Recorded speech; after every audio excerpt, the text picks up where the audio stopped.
Where the heart is, the center of our gravity. Home is not a privilege that is granted by Her Majesty. A home is our right, a place to raise our family. Home is where we go for tranquility and sanctity. Home is where we feel at peace and we can have some privacy, where I can voice my thoughts and nobody tries to silence me. Home is where commotion turns to settling dust. Home is where we raise our kids to be better than us. And home is more than just a house.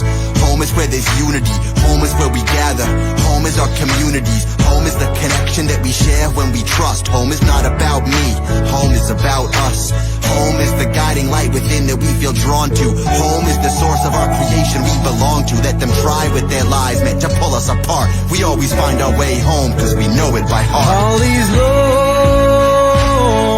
and lonely roads, they wind and bend, they find me friends, they lead me home. And I know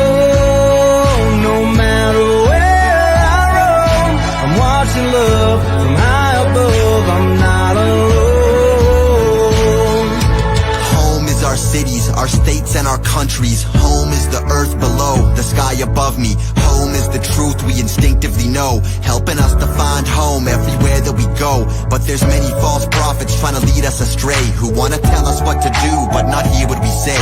They ignore us while they play their game of righteous pretend, like we don't notice that their rules ain't applying to them. While our children have lost their future, made to cover up their faces, forced to get injections for attendance at their favorite places. Where does it end? When we take to the streets, the government won't call a hearing, they just call the police. And to the faceless stormtroopers, where is your humanity? Just following orders is no excuse for your insanity. It's time to cut the rod out at the source like a cavity. It's time to go home and realize that we're a family. All these long and lonely roads, they wind and bend, they find me friends, they lead me home. And I know no matter where I roam, I'm watching love from high above, I'm not alone. This country, is this the way you like to live? Constantly harassed to put a mask upon your wife and kids. Cops with riot packs who like to act as if no rights exist. Alive, but we're not really living. What kind of life is this? The world is full of risks, but we don't need protection, cause all of their solutions are much worse than the infection. If we want resolution, we need unity, not politics. Why should we trust somebody who's broken so many promises? But maybe this was meant to be and had to happen all along. The cycle's always spinning and it's darkest right before the dawn. It's funny, to the point of laughing out loud, cause what they said would never happen, well it's happening now. And so many are waking up. Welcome to the front lines. The ones who know behind the clouds will always be the sunshine. You and I see through the lies, no longer alone, and let the compass in our souls guide and carry us home. All these long and lonely roads, they wind and bend, they find me friends, they lead me home. And I know no matter watching love from high above, I'm not alone. All these long, lonely roads lead me home. I'm watching love from high above, I'm not alone. All these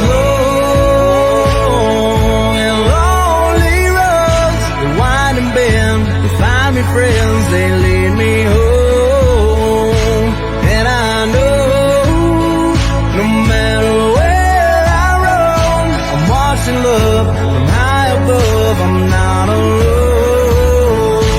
Take me home.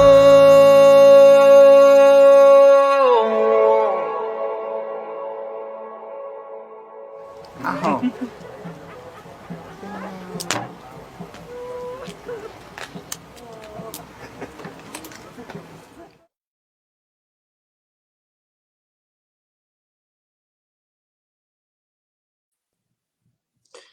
Hello, hello. How's it going, Chris? It's going good there, Scott. So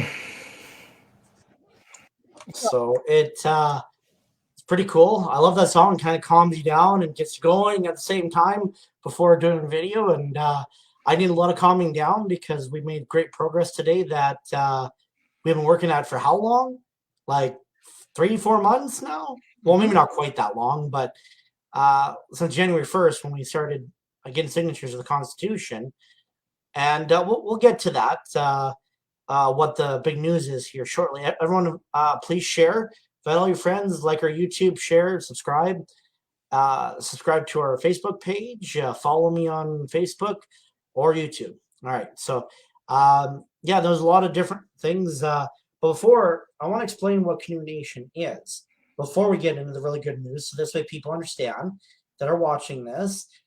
Canund Nation is a First Nations community set up. Now, we are, how do you put it? We're setting it up so that way people have a new beginning. And anyone who is born in Canada is, under the definition, is Indigenous Canadian. Under the word Indigenous is native, which is means one's place of birth. So anyone who's born in Canada is native born Canadian. Now that also includes First Nations, Inuit, Métis, and other groups as well. So as much as whether you like the name Indigenous or not, I kind of like it in a way because it means that it's bringing people together as one. And I like that part. Whether you like the name, it's the outcome that is good. But yeah, we've been working a lot on this. So Christopher, before we spill the beans on the good news, what does Canund Nation mean for you?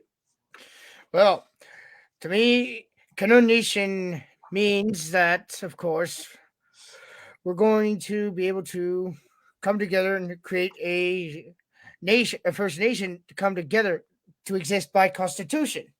And we'll be the first nation to exist by Constitution in over 400 years. Exactly. And we have the Constitution. We have the minimum 250 signatures. We became unrecognized nation on January 21st at 10:30 p.m.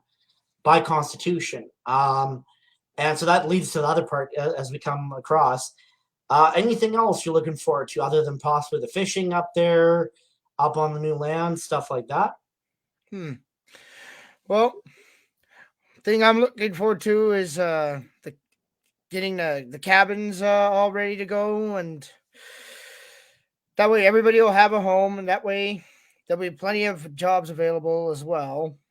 Oh yeah, our main purpose as leaders is to for on the leadership side is that if we can always have people working, even if just part-time, that's huge because people need work even as part-time, and then even as an artist, right? Then you have your other side where you do your artwork kind of thing. It keeps you physically fit, it keeps you mentally and emotionally, right? And it makes you feel like as part of a community and you're contributing, right? Now I know I'm losing people when I'm mentioning work, so that's not a good sign. But no, we are in the process of reclaiming 3 million acres in northern Saskatchewan of our heritage land. I'm a Turner, so if people don't know who the Turners are, Turners and Powders came from that area that was removed. So the history in the area is that during World War II, they went in, removed this First Nations community that had about 5,000 to 6,000 people, killed dozens of people in the process. They built their city over at our old community after they burnt it down to the ground, and also that way they can mine uranium. Then the Soviet Union crashed. Uranium became worthless pretty much, except for medical stuff, and even then it's still worthless. So that pretty much is why this area sat abandoned for 40 somewhat years, allowing for us to reclaim our heritage land. It has some basic infrastructure set up still, a lot of stuff that needs to be scrapped and recycled, but it makes a huge difference. Now, this wasn't our big news, but this is still pretty good. Our biggest news, and drum roll, is that we got recognized by the federal government today as a nation. So that's pretty cool. Still a bit more steps we need to go, but if the tax man recognizes you, then you exist, which is pretty cool. So we kind of did it backwards by accident. So now all the registries are scrambling, trying to catch up, which is pretty cool. And once we've been recognized, is make it, even though we're not registering, we still recognize. It makes it easier for us to reclaim our heritage land, and it makes it easier for us to obtain resources, and it makes it easier for all of us to grow. Once we have that land, I mean, we're talking about 3 million plus acres. That's including water rights too, because the only ones who can claim water rights is First Nations. It does not belong to the government. It never did. They just like to think, get you to think that it does. But anyway, so that was exciting news. Also, we're working with Google. Oh shoot, evil Google, right? Anyways, we're working with Google to outline our territory, and we're gonna see if we can embarrass the government before everything goes through, and show, because the reality is they don't want to sit there and change around and make it look like they're attacking the poor First Nations community, right? Because that would get all the First Nations across Canada worked up if that was the case, and they wouldn't be able to stop them. You know, there's 1/3 of the population in Canada is First Nations now, if not maybe 1/4, but they have a huge population, and there was a lot on the trucking thing too. So when it comes down to it, if they want to move, right, they can, but we're not asking any of them to do that for us. But we do appreciate the cooperation if that ever had to come to that. But I mean, it would still be an embarrassment. Hey, Google puts it over, then all the other map companies will follow, and claiming is half the deal, because we've claimed under the Bill C-15 of the Indigenous Act, right? And then it's just a matter of like, okay, here you go, here's your pink slip, pretty much. Here's your, just pay the damn $100 and we'll switch it over and, go and bugger off up north, eh? Leave us alone. Because that's what it'll come down to. You embarrass them a little bit.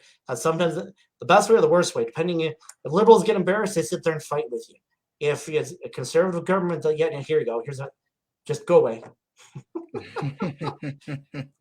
Now, why this is huge too is because under the same bill that allows us to reclaim our heritage land, it allows us for protection for our children too. No third-party group can steal our children anymore as Indigenous people. So that comes in handy. I'm not going to get into that too much, but we all know a lot of that story. I've mentioned it many times before. We also are allowed to have our own natural medicine. We're allowed to have our own education system. Once we're settled on the land, we can no longer be removed off the land without our consent. So if they offered us a bigger piece with better real estate, hey, and at a price, I don't mind if everyone voted for it. But that, again, wouldn't be up to me. So our system runs whereas a dictatorship always has, just nobody paid attention till Trudeau got in. There's two out of three things that always is needed for democracy. One, vote on laws, which we don't have. Two, vote on your local representative, which we do have. And three, vote for your local vote for your leader of your country, which again we don't have. We've never had democracy. It's always been a dictatorship. It's just a trick. They say, oh, it's democracy, so everyone believes them. Mm-hmm. Ever since the British, even when the British left, they're still here. I mean, it's called the British traditional system. That's why I refer to this system still being the British, eh? So if you ever hear me say that, it's not that having against the people. It's the establishment that continues to abuse people. That's what I have a problem with. And so I don't blame a person that's British that came over and has been here for like 5-6 generations, because he's about as indigenous as the rest of us. I'm referring to the people that come over here currently and are still causing the problems. Like the whole systemic racism crap, that's bullshit. That's baloney, right? It's like asking a 4-year-old Japanese girl to apologize for Pearl Harbor. That just doesn't make any sense. That's why I always say, but anyway, so then 23.1 allows us to have our own economic system. We also have the right to keep all military out off our land from even doing practice without our permission. Any development. So say there was a mine that was approved to go on up there and they were going to use chemical and that we didn't agree with them, we can shut them down. And not that we don't want to get away with progress. I want them to do business. I want them to register with us. Get rid of the chemical coal and take it out with heat extraction. Absolutely. I'm all for that as long as they don't damage. Because everyone sits there and says, "Oh, it's so safe." No, it's not. Have you seen BC and that whole slide with those wading ponds that now it's damaged the water permanently there? So this is why chemical extraction should be banned. Now I understand the refineries where there's no water supply around, that's okay. But I mean, put that in the middle of a desert where there's no water. Finish refining, but heat extraction, get it to about 95 to 98% purity, and then you just need that extra little bit to make it 99% pure, right? And then, of course, for the Bill C-15 under 33.1, that allows us to define our membership. So under it, it allows for anyone who's Indigenous to become members. So if you Google the definition of Native and the definition of Indigenous, anyone who was born in Canada is a native-born Canadian, first and foremost, whether you like it or not, you are. And then Native falls under Indigenous, so does First Nations, Inuit, Métis, stuff like that. I think we need to bring anyone who wants to do this together, and every tribe has their own unique skills, which is what I like. I mean, I don't know very many people that are First Nations that are doctors, but they do exist, right? But there's, and a lot of other areas, right? But there's a lot of different tribes and nations that we could bring together as one people. And I think that makes a huge difference as long as they're born here. Now, people can come from other countries and be guests. They could work, or just, if they're very rich, they want to just hang around, buy a condo and be there for 6 months a year on vacation. Hey, it's income being brought in the community. They have to buy food. They have to spend money, and pay their taxes. So it's kind of one of those things where we're not against guests. We're not against people. We're all for taking care of our own first. When we've taken up and cleaned and don't have any poverty, anything, then we can bring guests in to help them. But until then, we need to take our own people always first. And then that way we are strong and we can help others. Because if our own backyard is not cleaned up, then we're weak. And then we can't help others the right way. I mean, like, good example is Canada. We have 1.5 million homeless across Canada, if not more easily.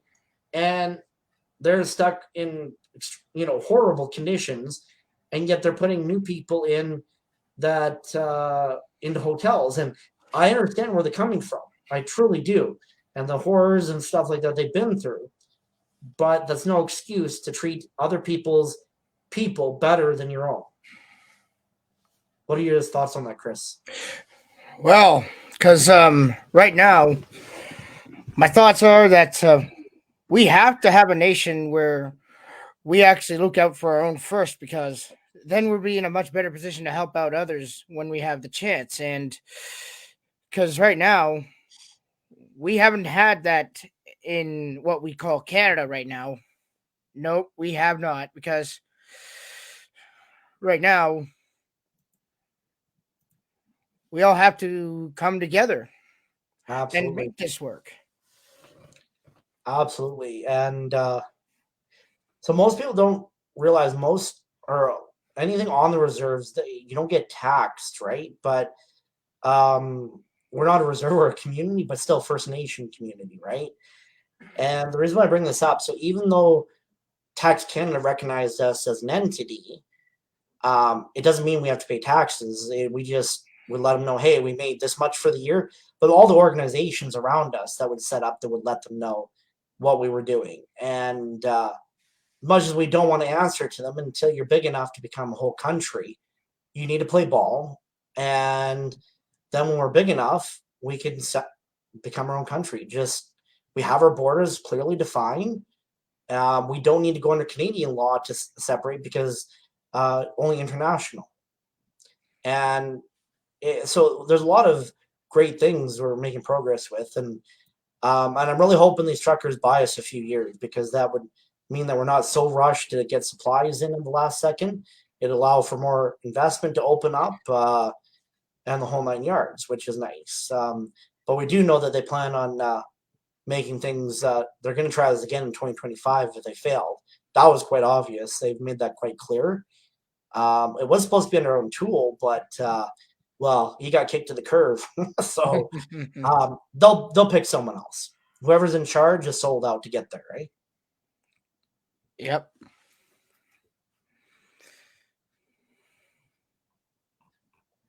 Sorry, I was reading a comment that someone sent me in a private chat there. But no, I mean, this is huge. We're making a huge difference.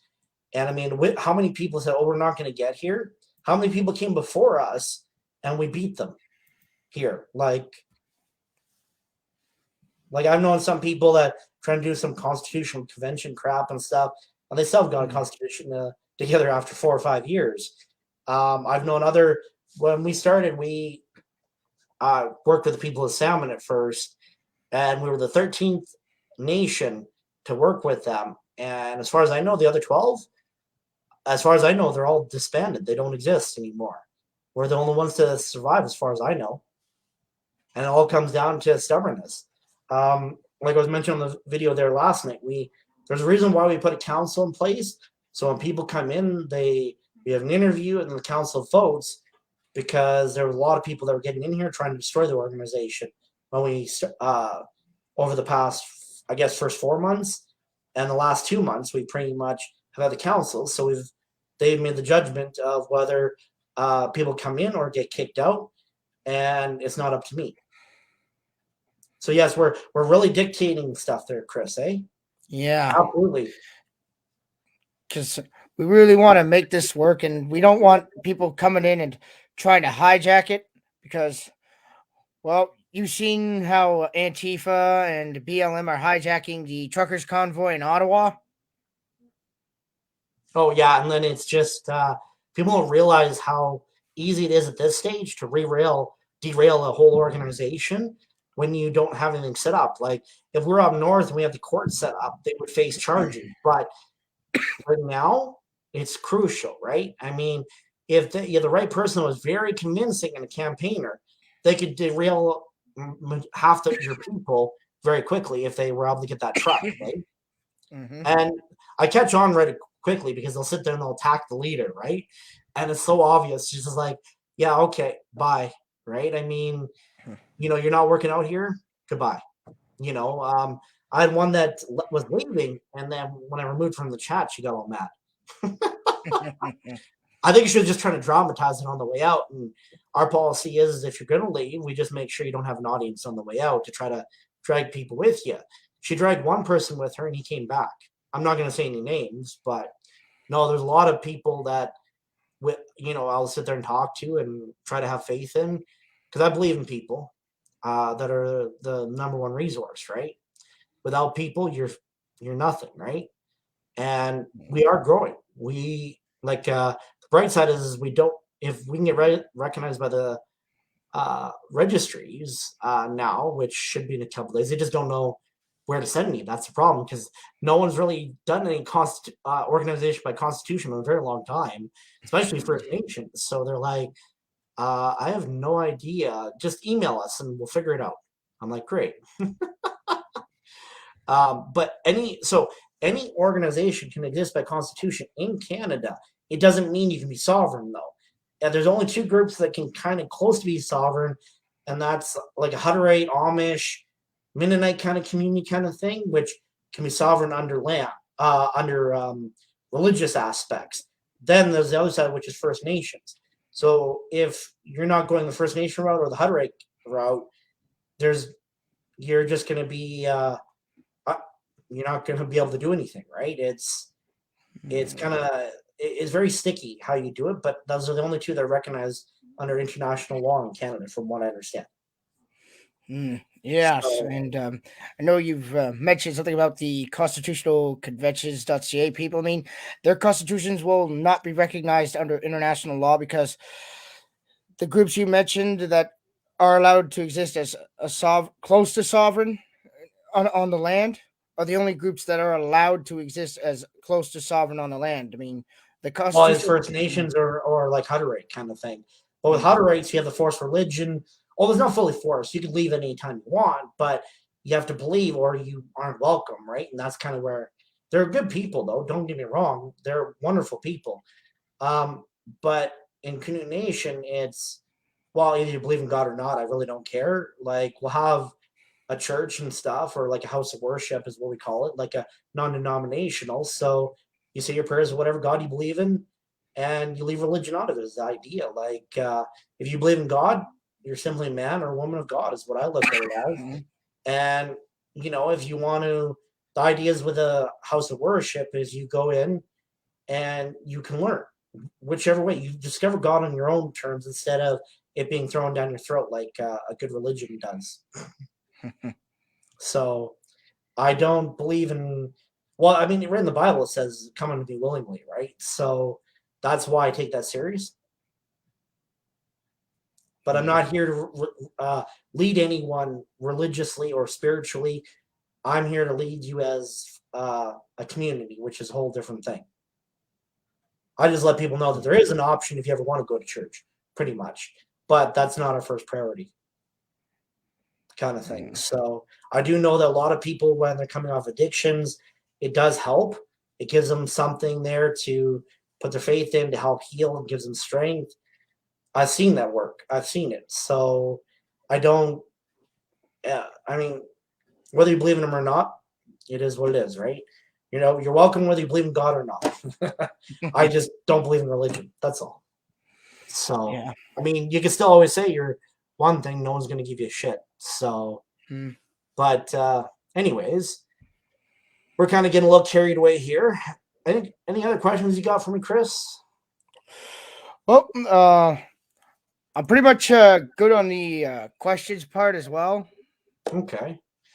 No, I love that we're here and we're able to express this. I love the technology nowadays. Now, if we had enough funding, I'd probably go pro with this because then I can put it on all the like YouTube, all the different groups and pages all at once. But they charge like $20 a month for it, and it's just like, hey, that's 2 burgers for me. Like our burger and fries, right? Depending on the price nowadays, because you go to Dairy Queen, it's like $15 for a meal now, unless you get their like the cheap ones, eh? Mm-hmm. Even A&W been too expensive for a long time, and I won't touch McDonald's. Their stuff is horrible and so bad for you. But anyways, no, I had fun doing this tonight, and all I could do to wait. I'm not a very. I've learned to be patient, but I'm not a patient person. So when I'm always the first one that seems like I'm the most patient person in the world, my head's spinning around like, come on, Scott, run laps. And I'll actually run laps around not run laps, but walk laps around my house while I'm talking to people to get my energy out, right? So when I get really good stuff, I'll have an anxiety rush, and it's so I mean that's how I kind of work my stuff out, and but it's in a positive way, right? So I don't sit there and yell, scream, or anything. Like I said, I always appear more patient than most, and I'm probably the one who's most forgiving. I've had where most people in the past where we got into a good fight, and then that I was friends with, and all I need is an apology, and boom, you're back, right? Depending what you do, right? I mean, Mm. there was one lady right off the bat. There was appointed by the people of Salmon. She's supposed to be a clan mother, and she started off on a Monday. She got into an argument with someone on the Zoom, and then she was all mad. She wanted to Canoe Nation to leave with her, and she wasn't even a member as far as she never replied, right? And then by Wednesday, we're all good, and by Saturday, she was trying to have us kicked because we wouldn't do what we were told by her, and it's like, you're not in charge. Like, you weren't even on probational. You didn't actually join. Like, I kept telling her, you got to actually apply, right? You got to, and no, she didn't do that. So, but I mean, that's just one example, right, of what I was referring to was that's the kind of an unforgivable deal. I appreciate apology, but I can never work with her again. However, someone like, I get in a basic argument with, and yeah, I'm sorry, Scott. Yeah, okay, no problem. I've had that with Brian there. We'll sit there and argue and scrap, and then 5 minutes, oh, okay, we're sorry, and we're like, best friends again. But so a lot of people don't get to see a lot of council. Christopher is slowly getting up there, not on the councils at all yet, but he's was made a moderator or editor of the new page, and so hopefully we can get him doing news articles maybe or something. We'll figure that out in the future. I'll see what we can do, but no, I think this is a great start to because anyone who's like been members already, those are the people I'm looking for leadership as we go, and that as we keep growing, right? I mean, so I mean, and anyone who goes to the Grand Council, it's first starts off with a year temporary, and then if you do really well, then you get to stay. But usually, you give me a letter of resignation. So for any reasons, you resign if we don't get along. Well, that's like any company, right? Before a CEO gets a job, he gives you a letter of resignation. So at any point, if you don't agree with him, you cash in that resignation letter. And I think that's pretty good. Now, after a year, they do really well, and the council votes them in as permanent. Awesome. But there's about 5 or 6 people that I've worked with for a very long time that are on the council, and that's Brian. That is Joseph, Dunn Ryan, and Andrea Chase, and then there is Alvina. So Alvina is kind of the newest one, but you always want the top of everything to all work together, so that way there's no issue. Because you never want it being broken up, eh? And there'll always be room for leadership, no matter what. So just because you're coming in today and joining us doesn't mean that there won't be something to offer tomorrow. If anyone thinks they're coming in to take over, good luck. We've, like I've said in the past, like we have no problem with someone adding stuff to our system. But there's many different areas where people get add to.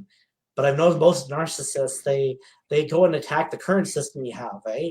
And that's what usually ends up getting them thrown out because, good example, Dave.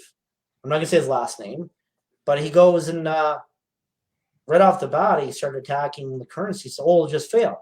But the whole time, he couldn't explain his. It came down to what would happen if this old lady couldn't afford to pay for a roof or something like that. And it's just like, because it's leaking. I said, well, then she go to council, and if the council was looking for extra projects, they come do the roof for her. And they might, put a tab up or something, but yeah, they make it so that was affordable for her to, as an elder, to be able to pay it off. Or if people wanted to volunteer, then it would essentially it would take care of her own, right? So it all depends on the situation, and most people don't realize that. It's about that's what being part of this new system is. It's called modern tribalism. You still have the tribe part, like a big family, but there's still true democracy. There's still there's actual democracy. Like you can vote on laws. No government can suggest laws even. You vote everyone in except for the Grand Council, and including sheriff and deputies. Or not deputies, but sheriff. And a sheriff even has to be over the age of 30. And even being on the Grand Council, you have to be over 30. And but the regular councils, the legal council wouldn't even be called until someone actually breaks the law. And then if there's enough communities, you only need one council, then they'd be a traveling council, right? These councils aren't even meant to be a permanent full-time gig, right? It's meant to be, okay, we're meeting once a week to see how things are going. But on the general council, you have to be a manager in training. So when you are up there, you represent your work industry area, not a part of the community. And that is part of the community. But so one guy might represent construction, another person might represent healthcare, another person might represent mining, another person might represent a lot of different things, right? But the point is, or like the greenhouse and food production and stuff like that. Or woman or whatever, right? But the point is that it makes a huge difference when people are able to do that, eh? It does.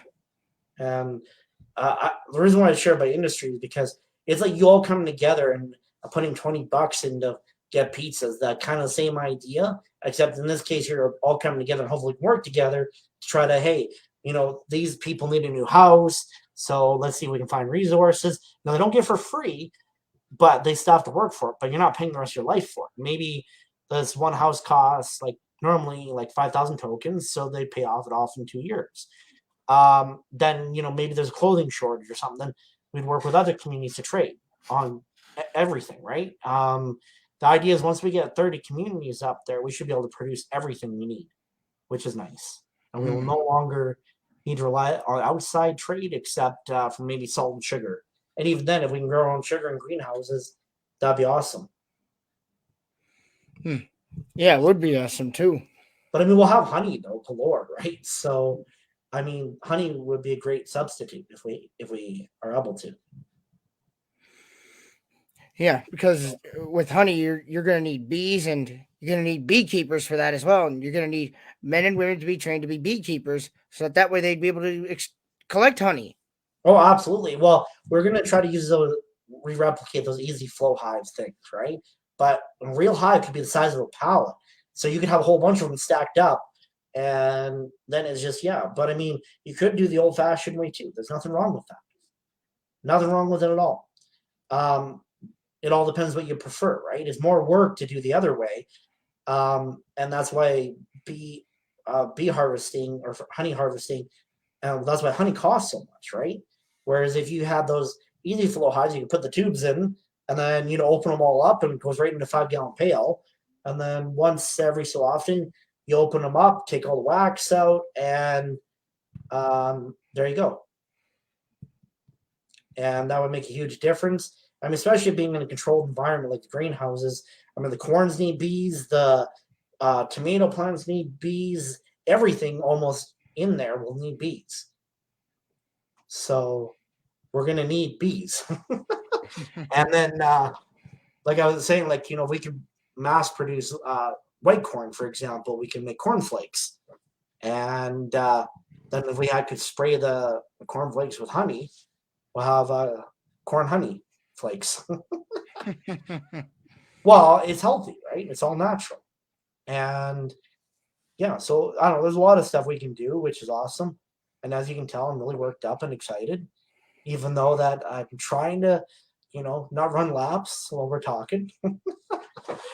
But no, it was just kind of by accident we got registered. I was trying to get the other deal for our non-for-profit.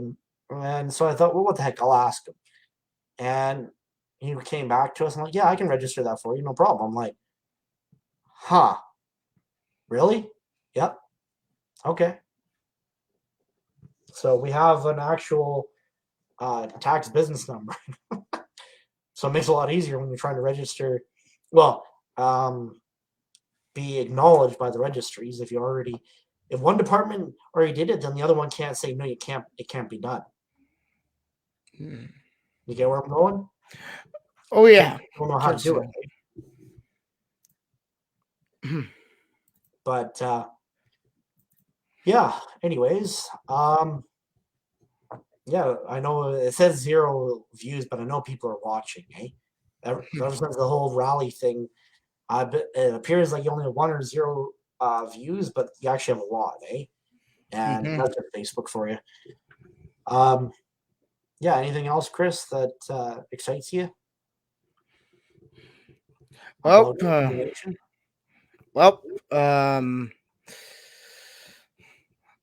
that's pretty much good on that. Okay. Yeah. All right. Well, do you want to say goodbye to everyone? And yep. Oh, yeah. So,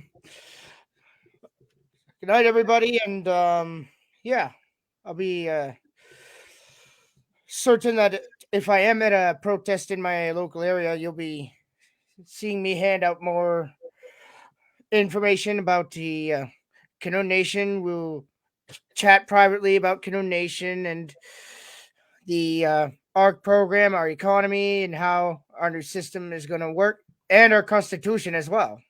Yep. Absolutely. All right. Thank you, everyone, for joining us tonight.